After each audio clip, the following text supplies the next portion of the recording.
Thank you so thank you. much. Salamat. Kailan ba to? Kailan nyo to shoot? Kailan ba? Pagbalik namin from Switzerland. Ay, Hindi. Tara.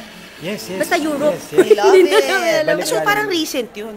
Oh, mga Yes. mga January, end of January to Feb. So, nung nasa Switzerland kayo, nagbabatuhan na ba kayo ng linya? Ng yelo. Ng yelo. Yelo mas muna. yelo. Wala pa. Hindi, before pa kami lumipad. Magandang araw sa lahat, welcome po ulit dito sa ating channel ang Biyahe y Komida. Maraming salamat sa lahat ng nag-subscribe, indeed. Punta tayo sa ating topic, March 15, 2025. Kim Molina, dinetalye ang 3 beses na breakup nila ni Gerald. Bonus lang po yung bed scenes. 3 beses na naghiwalay pero 3 beses na nagkabalikan sina Gerald Napoles at Kim Molina. At ngayong engaged na sila, ang pagpapakasal na lamang ang hinihintay ng kanilang pamilya, mga kaibigan, at mga tagahanga. Ang pagkakaroon ni Gerald ng isang malaking katangian ang sinabi ni Kim na dahilan kaya kahit naghiwalay na sila, binabalikan pa rin niya ang lalaking kanyang gustong makasama sa habang buhay. Kasi malaki yung puso niya, ang bitin at may kapilyahang paliwanag ni Kim tungkol sa paulit-ulit na pakikipagbalikan niya kay Gerald sa tuwing naghihiwalay sila. So syempre, babalikan mo kapag malaki yung puso. But seriously, hindi ko alam, with J, we're friends talaga from Rock of Ages pa, tropa kami lahat and he knows me more than I know myself. Ang Rock of Ages ang stage musical na pareho nilang sinalihan noong 2014 kung saan nakilala sila ng husto dahil sa kanilang pagganap bilang Eileen, Kim, at Tall It's, Gerald. Patuloy ni Kim, he's just like me and parang may time na kapag hindi ko nahahanap kung sino ako, saan ako, he would always be there to look for me kaya siguro ako bumabalik.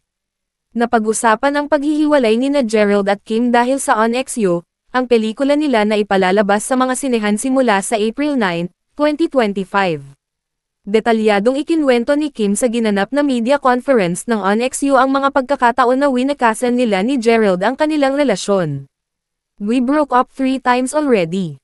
The first time, Rock of Ages, tapos nagkabalikan kami. The second time, after 3 months, sabi may 3-month rule, pwede nang mag-date uli. Siya uli ang date ko. Yung third time, it was the shoot of Ikaw at Ako at ang ending, 2021. During the shooting, nag-break kami kasi may problema kami noon. Tapos kinabukasan, may bed scene, nagkabalikan kami. Kwento pa niya tungkol sa pinakaseryosong paghihiwalay nila ni Gerald na nangyari noong panahon ng pandemya, nag-shoot kami parang pandemic. So during the pandemic, nung time na yun nag-a-adjust kami as mag-live-in. So ang daming adjustments, plus we always work together. Hindi naman po kasi talaga kami technically ILO launch as a love team. Nagkataon lang that we live together so kailangan na magawan ng paraan na makapag-work. So during those times, I think it was just a serious type, yung breakup na yon. Just to make it clear, nag-usap kami. Nag-break kami but at the same time, we realized na yung mga iniisip namin na issues noon, ang liliit compared to kung gaano nakalaki yung samahan naming dalawa. Kaya nagkabalikan kami. Bonus lang po yung bed scenes, salaysay pa ni Kim tungkol sa relasyon nila ni Gerald na pinatatag na ng panahon at ng kanilang malalim na pagmamahal sa isa't isa. Ano masasabi nyo na kayo yung couple na hindi nababakante? Ay! Salamat sa Diyos. Kasi kasi sa support yan nasa support ng mga fans and viewers. Thank you, maraming salamat sa inyo. And also salamat sa tiwala ng mga networks and of course Viva Films. Grabe. At yan ang ating latest Showbiz Chika update for today, huwag kalimutan mag-subscribe. Click the notification bell for more Showbiz Chika updates, like and share the video at suportahan po ang ating Facebook page. Maraming salamat sa lahat ng nag-subscribe, indeed. Magandang buhay sa lahat, adios.